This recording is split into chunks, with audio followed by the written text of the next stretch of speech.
আজ আমি আপনাদের সামনে যেটা উপস্থাপন করতেছি সেটা হচ্ছে একটা সিএনসি মেশিনে কীভাবে মাল সেন্টার করে কাটিং শুরু করতে হয় সেটাই। এটা হচ্ছে আমাদের একটা প্লেট বা জব। এটা আমি আজ সেন্টার করে দেখাবো আপনাদের।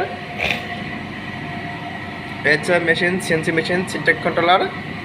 এটা আমরা সেন্টার করতে হলে প্রথমে অফসেট, এই অফসেটে ঢুকতে হবে আমাকে। F3তে ঢুকলাম, তারপর ঢুকতে হবে F1 ঢুকলাম, তারপর ঢুকতে হবে F5 ঢুকলাম।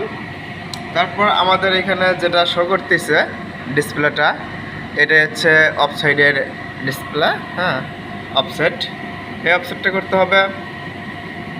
এটা আপনাকে ধরতে হবে একটা মেটাল বা আপনার জব। আপনার এই জবটাকে সেন্টার করতে হলে প্রথমে এই পাশে একটা টাচ করতে হবে PX1 এবং PX2, এ পাশে একটা সেন্টার টাচ করতে হবে। দুই পাশে টাচ করলে আপনাকে দুই পাশের একটা মাপ এখানে দিতে হবে। F1 F2 চাপলে আপনার দুই পাশের মাপ মেজারমেন্ট মেশিন নিবে। মেশিন নিলে দুই পাশের মেজারমেন্টের মাঝখান থেকে যে আপনার সেন্টারটা আসতেছে সেটাই আপনাকে এখানে শো করবে PXM। এই সেমভাবেই PY1 এবং PY2 সেমভাবেই আপনাকে দুই পাশে টাচ করে এখানে F3 F4 চাপলে আপনার দুই পাশের মাপ মেজারমেন্ট এখানে শো করবে।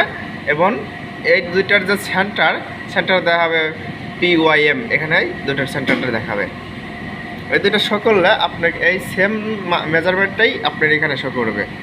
এখানে দেখবেন আর এখানে দেখবেন যদি সেম মেজারমেন্টটাই শো করে তখন আপনাকে F5 চাপ দিলে আপনার এই অফসাইডে এসে এটা সেট হয়ে যাবে। এখানে যে মাপ দেখাচ্ছে দেখেন, আর মেশিনটা এখানে যে মাপটা দেখাবে সেম মাপটাই অফসাইডে এসে সেট হবে। এইভাবেই আমাদের সিনটেক কন্ট্রোলার মেশিনের সেন্টার করতে হয়। ঠিক আছে বন্ধুরা, ভালো থাকবেন।